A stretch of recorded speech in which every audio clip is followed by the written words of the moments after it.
In this particular hunt, we had seen this deer during a couple of scouting trips prior to the season.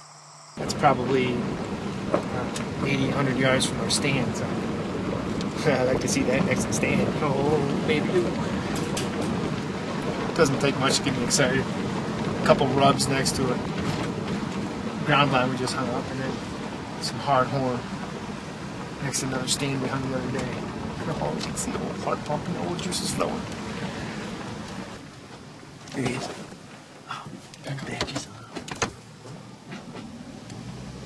Okay.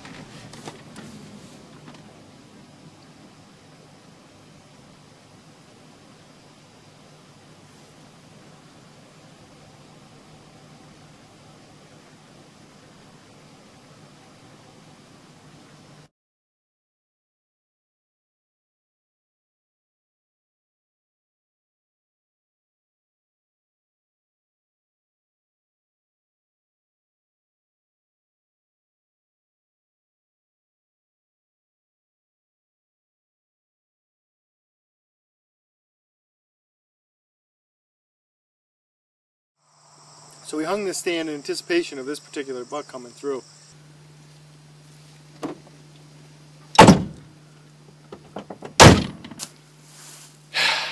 Friday afternoon. We got 5 hunts this weekend. Today, Saturday and Sunday. Second, tomorrow season will be open a week. Tonight we're hunting back at the orchard, Lois's orchard. The wind's kind of going to be blowing us out in front into the orchard, so hopefully the deer typically come out, we're hoping, under the way they have last year, out underneath this apple tree, and they kind of work their way right towards us. And if that's the case, the wind will be perfect. So we're going to go give the college a try.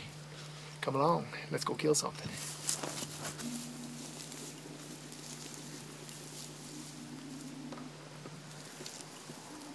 We made it up. I haven't been in the video stand here since we hung it. It looked like Dale was having a little trouble getting up in it, so I'm going to stick to being a hunter. But we're up here. We didn't bump any deer on the way in, which we were worried about, because on the way here we saw 7 doe bedded.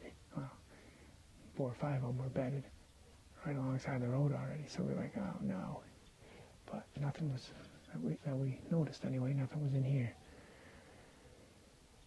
It's calm, it's quiet. It's going to be a good night. Hope so. So come along on our little journey here and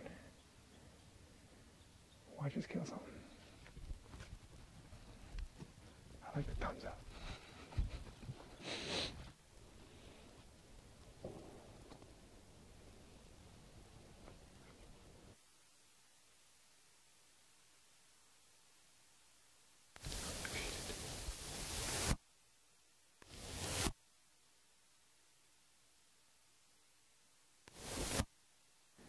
We should have known the jig was up on this hunt when the batteries in our remote mics started shorting out during the moment of truth. Just another indication of a lot of things going wrong all at once. That's a small one.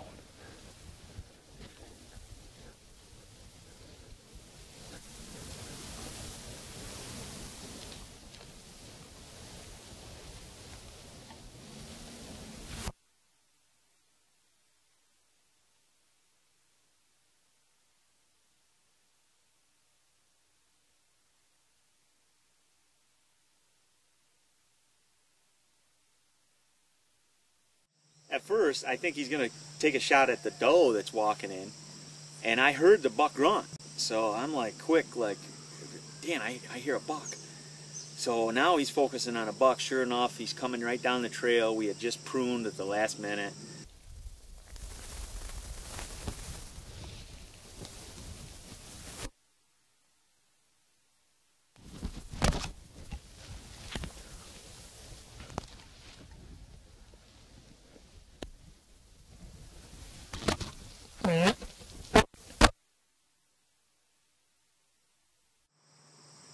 The buck's coming through.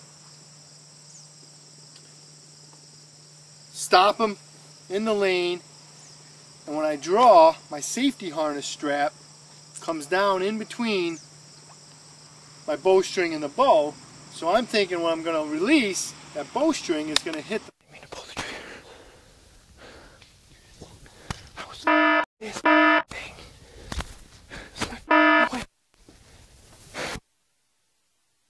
I come unglued, as you see. I think you might have hit him.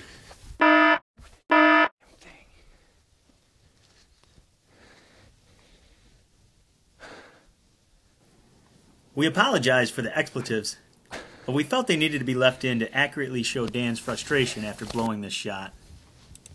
I'm pissed. First, this is it. We've all been there at one time or another, and believe me, we feel your pain, Dan.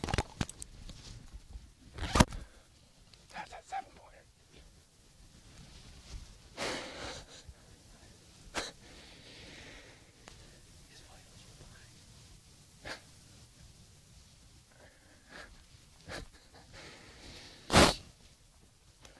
That's why those toes took off. He was coming. Oh, he did. He's not in any mood to talk about what is going down, but I'm the cameraman. I'm trying to lay down the footage. Finally I got him calmed down a little bit, and finally he's ready to tell the story. I'm trying. We got the buck coming in behind us. They bumped 2 does coming back, or doe and a fawn coming back this way. It was actually, my attention was on the large doe, and Dale's like, buck, buck, buck. And I draw, and I always draw with my finger behind the release. But I'm at full draw. I had moved my finger forward, and this thing is supposed to save my life got in the way, and I'm breaking with it, and my arrow, I touched my arrow wall. I don't freaking know.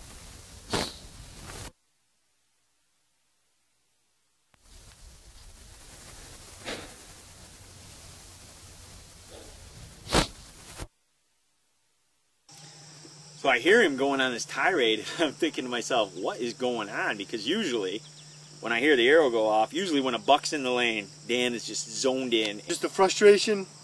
I usually get one chance at a buck. And I'm thinking in my head, that's my one opportunity. Luckily, we got down, we found my arrow, there's no blood, I didn't hit him.